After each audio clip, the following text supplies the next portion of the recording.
Alhamdulillahi nahmaduhu wa nasta'inuhu wa nastaghfiruhu wa nu'minu bihi wa natawakkalu alaih. Wa na'udzu billahi min syururi anfusina wa min sayyiati a'malina. May yahdihillahu fala mudilla lahu wa may yudlilhu fala hadiyalah. Asyhadu an la ilaha illallah wa asyhadu anna Muhammadan abduhu wa rasuluh. Sallallahu alaihi wasallam tabaraka wa sallama tasliman kasiran kasira amma ba'd. Bismillahirrahmanirrahim. Wa man ahsanu qawlan mimman da'a ila Allah wa amila salihan wa qala innani minal muslimin.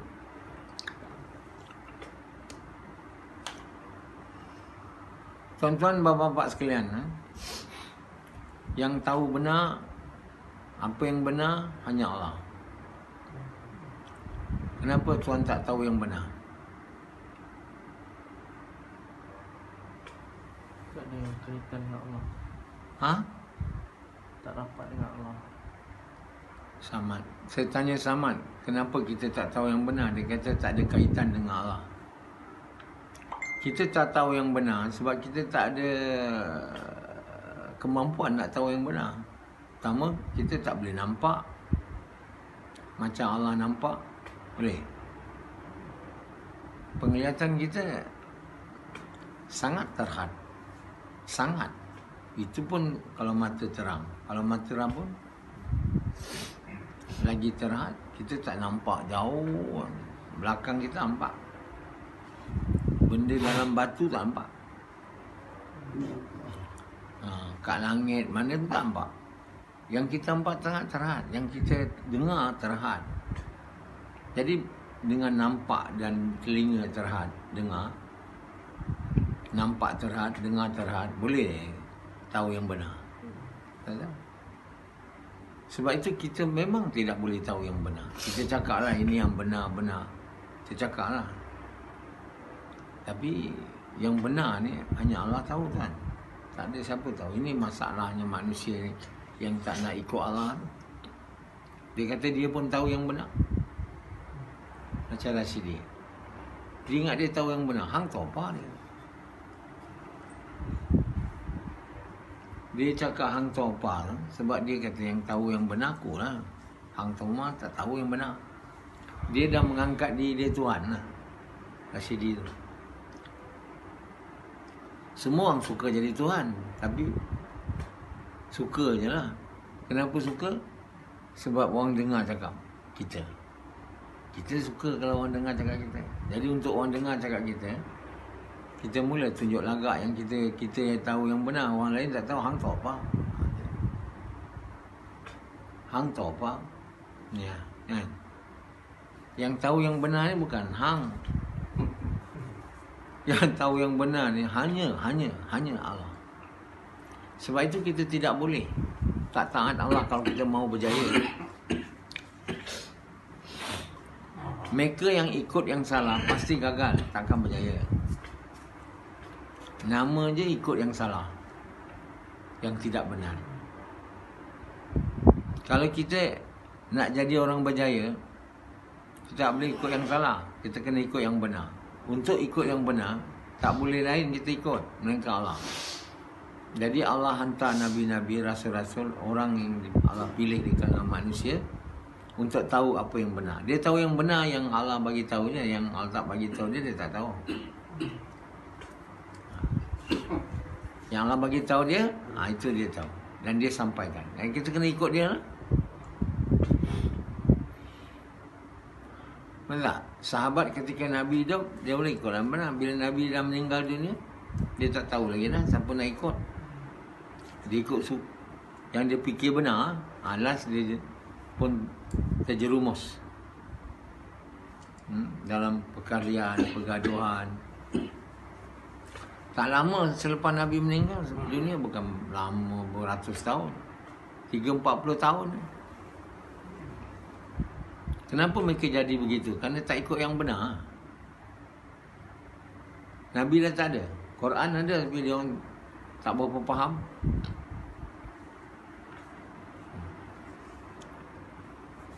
Jadi Samad dia tak tahu yang benar. Saya tanya dia kenapa kita tak tahu yang benar pun dia tak tahu nak jawab. Padahal saya dah banyak kali dia bagi tahu ni. Jadi kita kalau mau jadi orang yang benar, kita mau ikut Allah lah. Dan untuk dapat ikut Allah, kalimah yang benar tu, yang kalau kita tak ada, kita tak ikut yang benar. Kalimah yang benar tu, tiada Tuhan melainkan Allah, mau ada kat dalam kepercayaan kita. Bukan sikitnya, sampai tahap yang Allah mahu, malah lebih lagi. Sebab itu usaha pertama untuk jadi orang benar bukan pakai jubah, bukan pakai janggut. Macam Rasidi, dia selalu cakap hang tu apa. Dia nak jadi orang benar, ikut dakwah. Jadi dia ingat dia pakai jubah, serban dululah. Kan dah tak lagi dia orang kata Rasidi ni dah sesat. Dah tak ikut sunnah ni.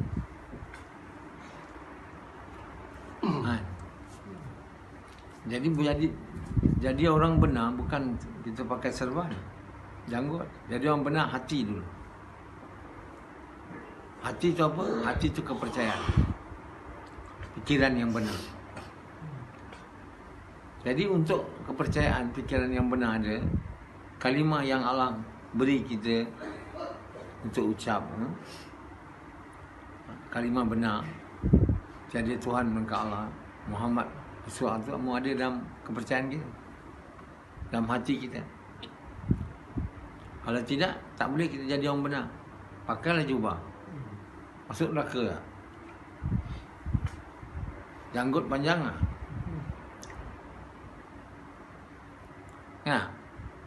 Jadi orang benar bukan pakai janggut, bukan pakai jubah, bukan serban 7 hasta. Hati baik, hati benar. Hati itu apa? Kepercayaan dan fikiran. Ini basic konsep. Ini pun orang tak tahu, baru je tahu bila saya mula bagi tahu manusia dengan izin Allah. Sebelum tak pernah tahu. Macam mana nak jadi orang benar tak tahu. Nak jadi orang benar banyak beramal. Itulah yang sebelumnya. Banyak beramal sunnah-sunnah. Sehingga kan semua buat. Sunnah makan, sunnah tidur, sunnah itu, semua panggil sunnah. Apa sunnah tu dia tak faham. Kalau berjanggut tu untuk dilihat orang, sunnah juga. Kalau makan tu untuk kurus badan, sunnah juga. Ada orang.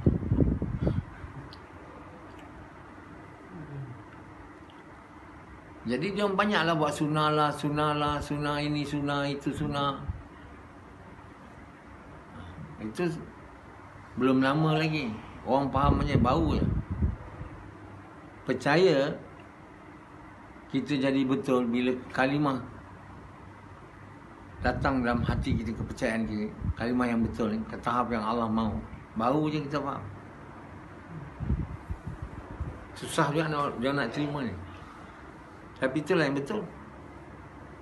Manusia ni berbuat mengikut, bukan mengikut apa dia pakai. Manusia berbuat mengikut apa dia percaya, apa dia faham. Itu yang mau dibetulkan. Apa dia percaya dan apa dia faham tu mau jadi betul.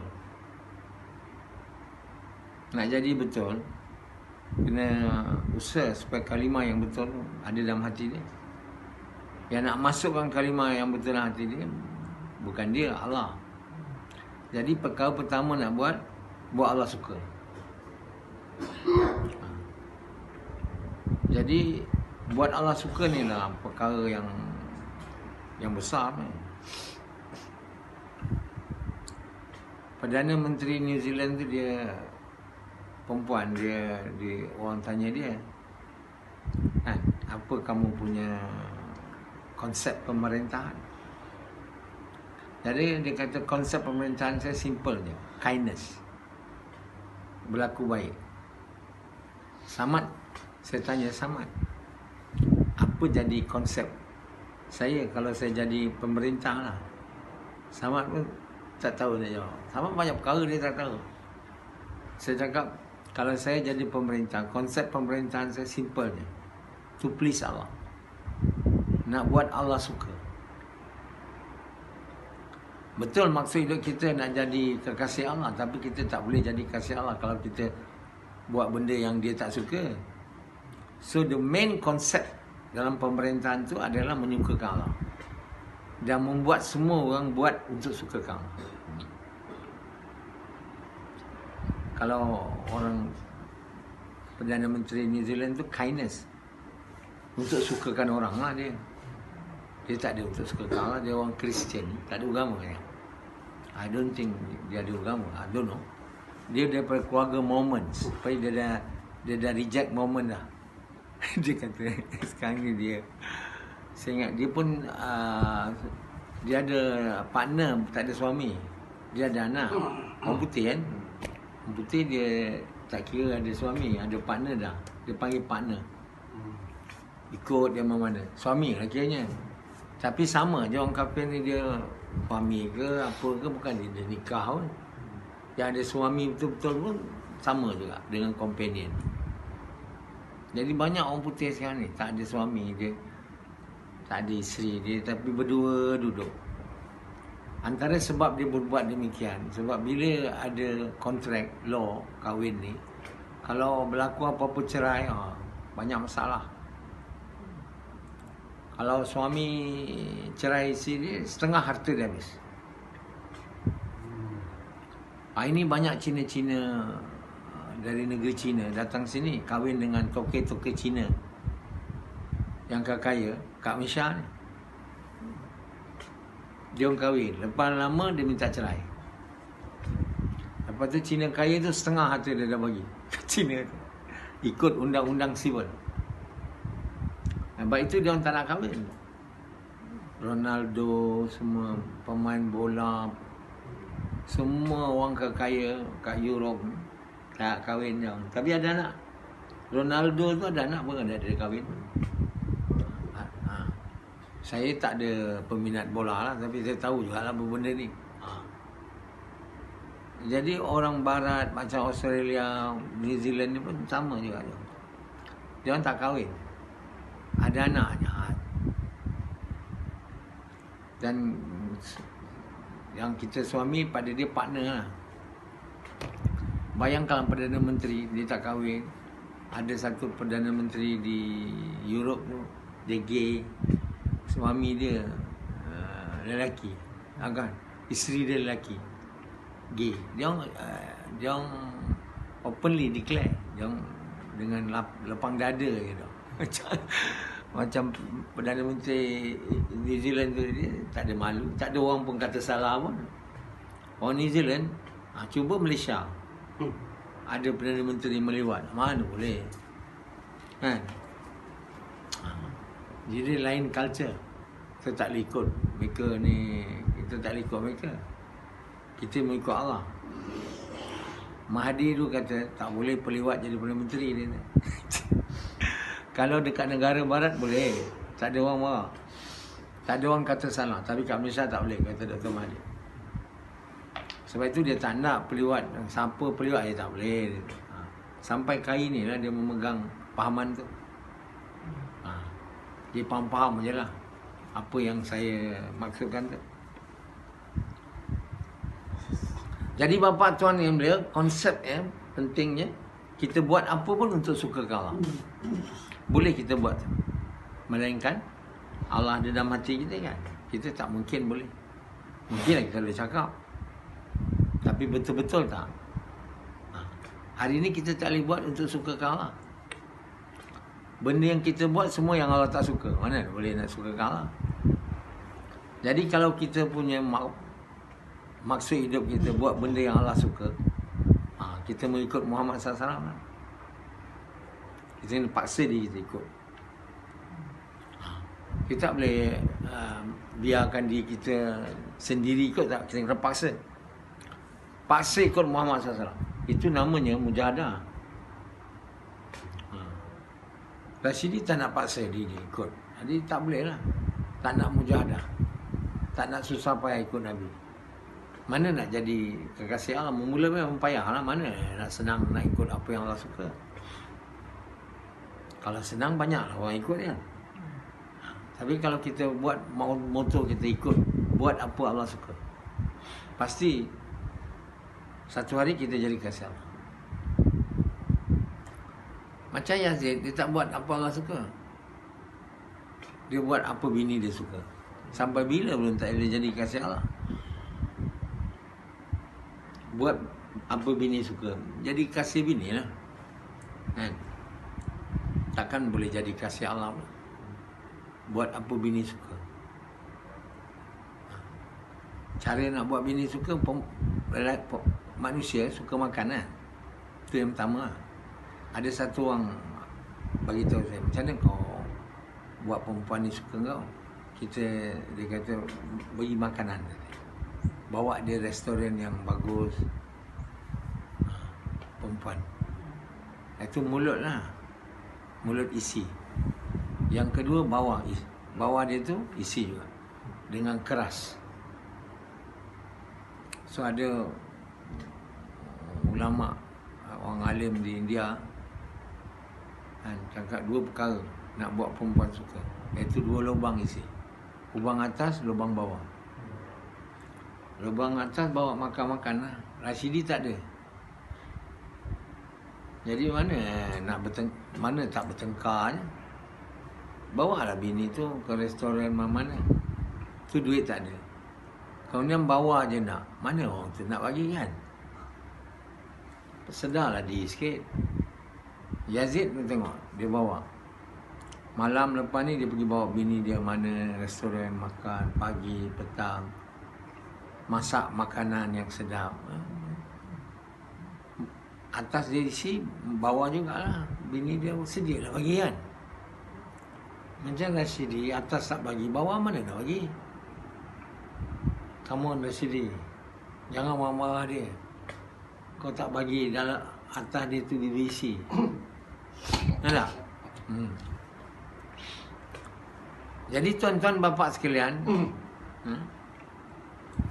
bila kita buat untuk bini suka, lama bini lah yang kasih, apa yang dapat?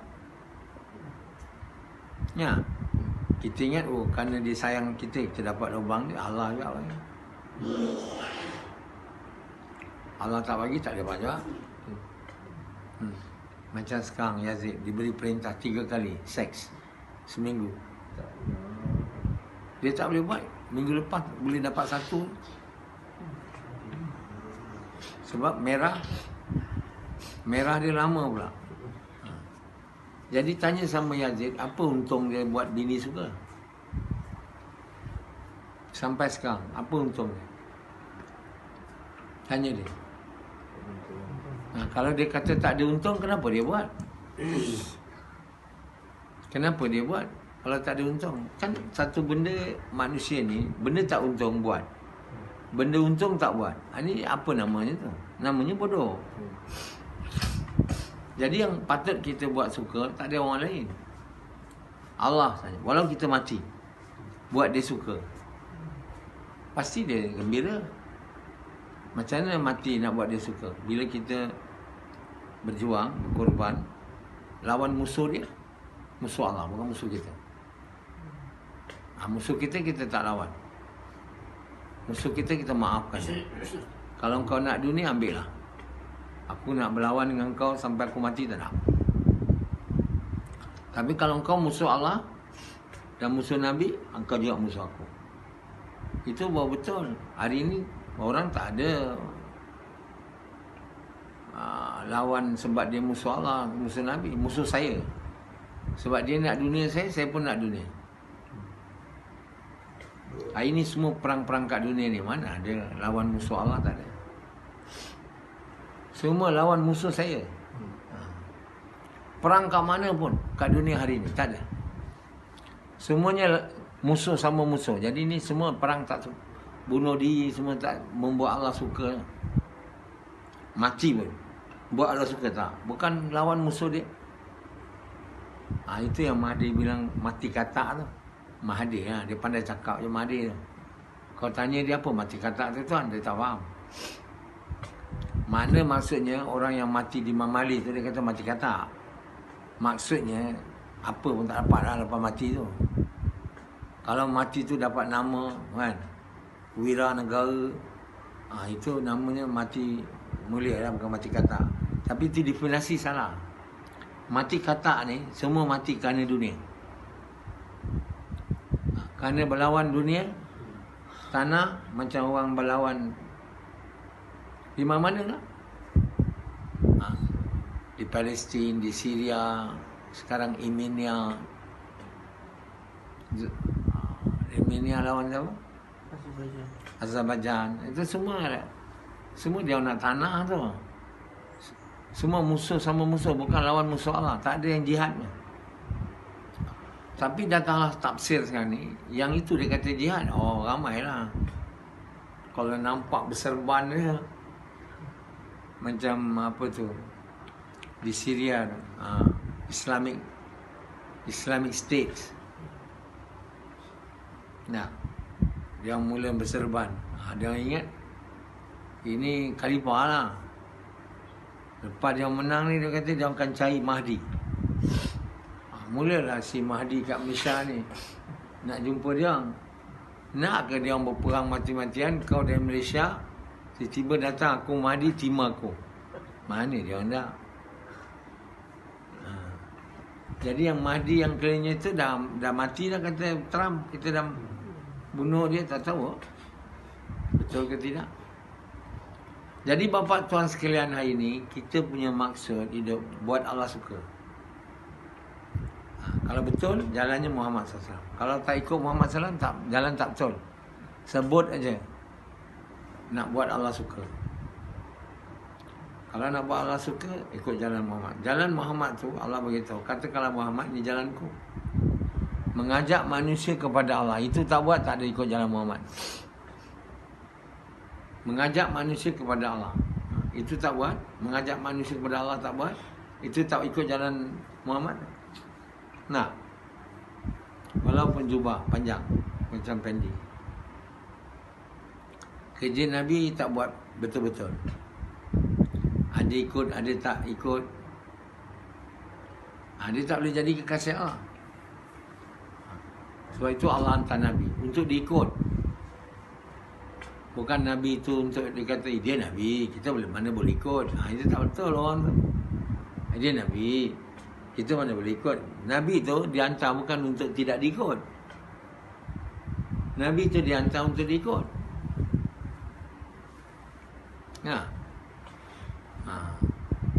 Perintah kahwin 2-3 ni bukan perintah yang mesti semua orang buat.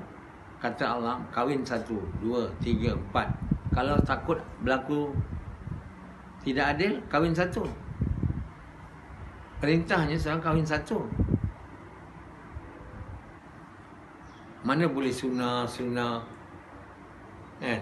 Kalau sunnah betul, bolehlah kahwin lebih pada 4. Seperti Nabi-Nabi. Jadi itu yang dipetik, yang dikatakan ikut sunnah. Ikut sunnah ke ikut syahwat dia tu. Macam Rasidi, dia tak, satu bini pun tak boleh tunaikan, rumah pun tak dibuat, makanan pun tak cukup, nak kahwin 2 lagi. Tapi tanya dia nak sama. Dia kata sunnah. Aduh, itulah dia orang sekarang ni fikir. Satu bini pun dia tak boleh berlaku adil. Satu bini tak boleh adil. Pertama, rumah dia tak ada, makanan tak cukup, bawah tak cukup. Lepas tu nak kahwin 1, 2. Aduh, ini betul-betul orang yang menggunakan agama untuk nafsu.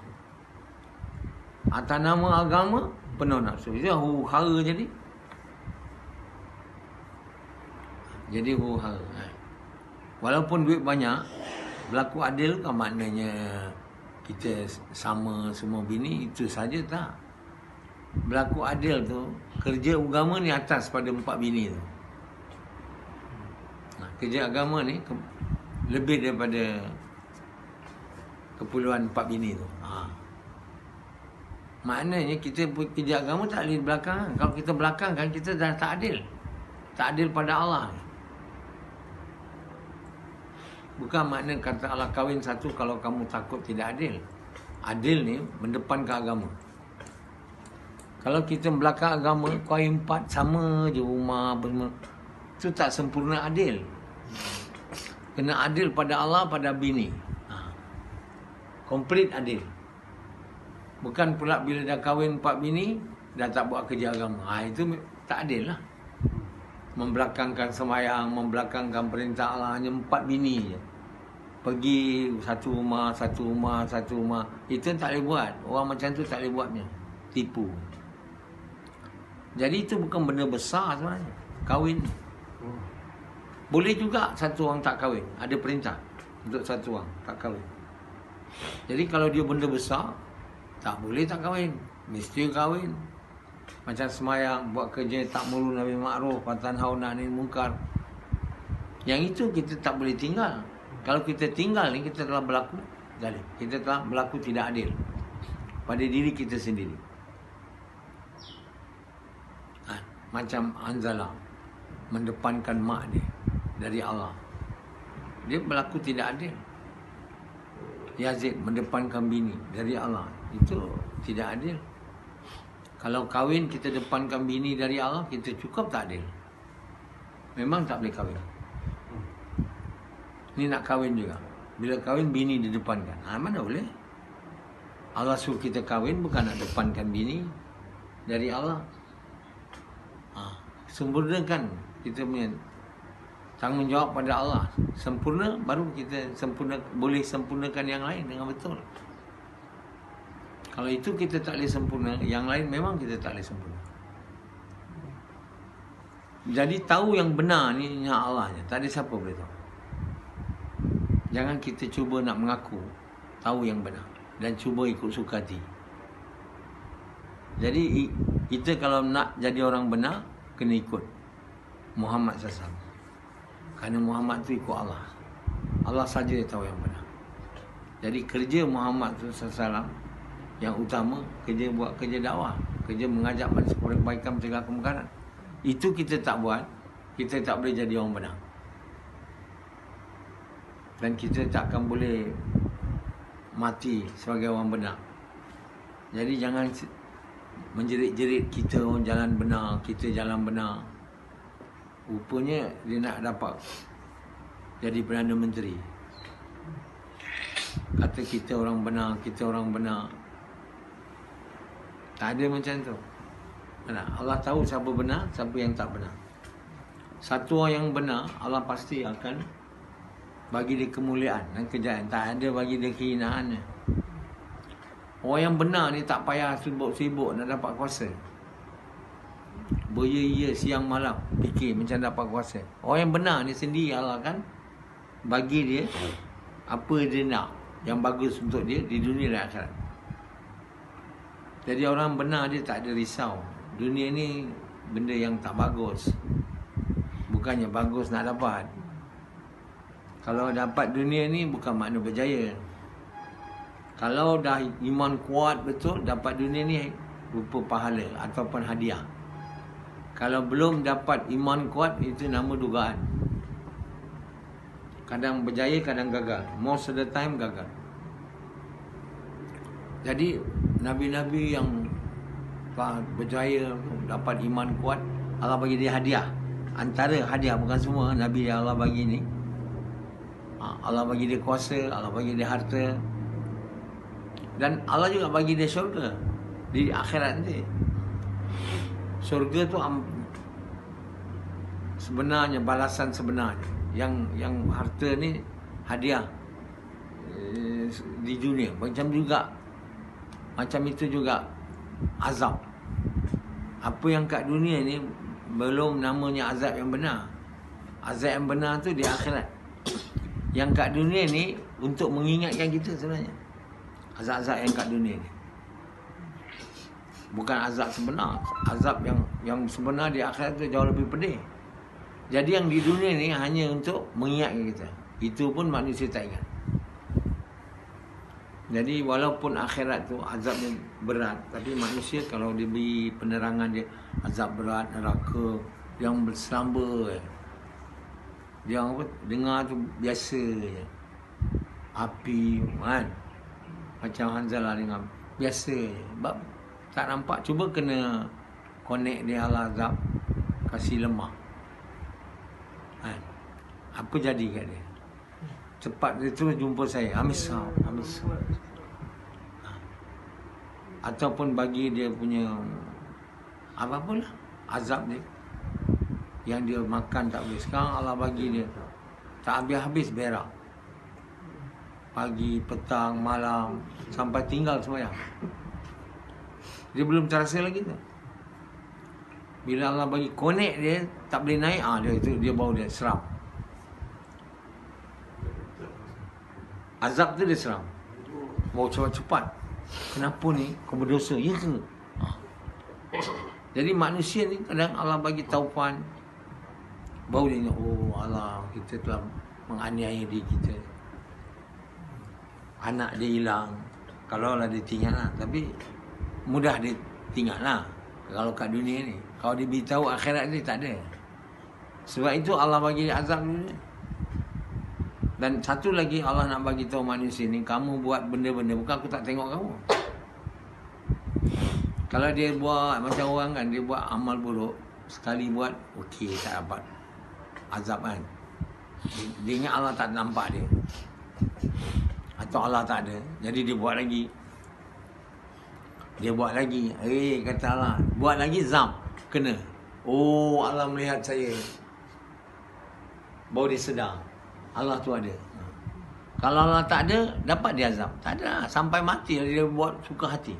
Hari ni kita tengok orang-orang yang buat benda-benda berdosa, ada yang selamanya sampai mati dapat buat benda dosa. Ada. Sampai mati dia tak, Allah bagi dia azab.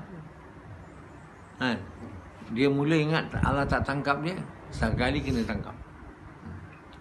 Orang jual dadah kan, tangkap, lari pergi negeri ni, lari pergi negara tu, lari, last mati kat negara lain. Kita ingat dia tak kena tangkap, kena tangkap lah, pergi duduk lari sana lari, tak ada tenteram dalam dunia. Ada yang terus ditembak, ada yang terus mati. Bila tiba masa, ada pernah tak tengok orang amal buruk sihat? Ada. Kalau ada bagi tahu saya. Maknanya Allah melihat. Allah tu ada. Itu tak cukup ke? Nak bagi tahu kita Allah tu ada. Sekarang kita menjerit bila kita dia kena azab. Oh, Allah telah berlaku tak baik pada saya. Lepas tu kata Allah, bila aku bagi dia sikit kelapangan dunia, oh Allah mulakan aku. Jadi jangan begitu kata Allah. Aku bagi kamu lapang rezeki, bukan aku muliakan kamu, aku mau duga kamu. Bila aku bagi kamu sikit sakit, bukan aku hina kamu, ingatkan kamu. Jadi Allah Subhanahu Wa Taala melihat kita. Dia melihat samad. Dia melihat sampai hati samad. Dia ikhlas tak? Kalau tak ikhlas, Allah pilih lah telinga dia. Kalau saya pilih telinga tak sakit lah. Kalau Allah pilih terus pekak, ada sampai pekak lagi banyak. Pilih kaki sampai patah. Samad baru ni dapat patah kaki. Orang jatuh tak patah kaki macam itu punya jatuh, dia patah. Terus kursi roda, terus tak boleh gas. Jadi Allah melihat bukan luar aja, kita amal buruk hati.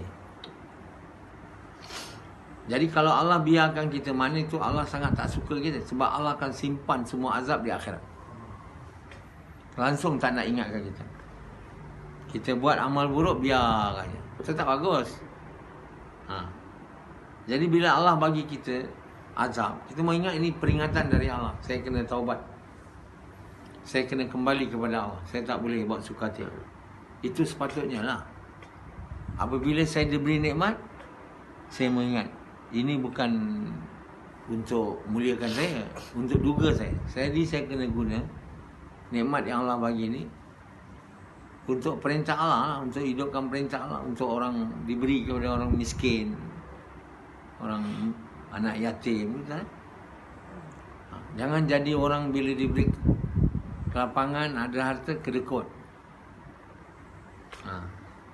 Dan apabila diberi susah sikit, duka cita dan sedih. Jadilah orang yang ceria. Semuanya dari Allah. Allah yang buat semua untuk sukakan Allah. Allah sempit kita, mana Allah duga saya, Allah ingatkan saya. Terima kasih Allah. Dan kita kembali bertaubat dan buat yang betul. Bila Allah bagi kita rezeki, kita belanja. Apa yang Allah beri, sebahagiannya sikit untuk orang lain.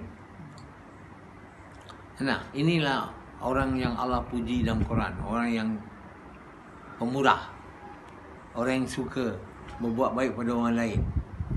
Jarang saya yang ayat Quran yang Allah puji orang yang khusyuk, ingat Allah dan semayang. Ada jugalah mereka yang khusyuk adalah. Tapi orang yang semayang ni tak ada dipuji. Semayang dan tak ingat Allah, ada puji? Tak ada. Tapi orang yang boleh buat baik kepada orang ni untuk sukakan Allah, ini semua orang kuat imannya. Orang iman lemah tak boleh. Orang iman lemah buat baik kat orang untuk dipanggil orang baik. Kenapa berlaku demikian? Sebab iman lemah, iman tak ada. Jadi amal buat baik pada anak yatim pun jadi riak, jadi rugi. Jadi atas maksud tu, sebelum kita dapat buat amal baik, hati mau betul. Kerana hati itulah yang mempengaruhi kualiti amal kita. Kalau hati itu tak betul, mana boleh dapat ikhlas, mana boleh memberi makan anak yatim semua jadi amal mulia. Tak? Atau jadi orang tak nak bagi makan langsung pada orang miskin. Satu dia tak mau bagi makan langsung, satu dia bagi makan untuk riak. Dua-dua gagal kan. Yang berjaya orang yang ada iman yang kuat, buat untuk sukakan Allah, walau bagi sikit, walau bagi banyak. Buat untuk membuat Allah suka, sehingga Allah suka. Bila Allah suka, Allah jadi kekasih kita, Allah beritahu apa saja kamu nak, kan dapatlah. Jadi apa ruginya nak buat Allah suka tu? Apa untungnya nak buat bini suka macam Yazid? Yazid tu, tanya dia, apa untung dia? Yazid? Ada untung tak Yazid? Dia mengiling, tak ada untung. Tapi dia buat juga.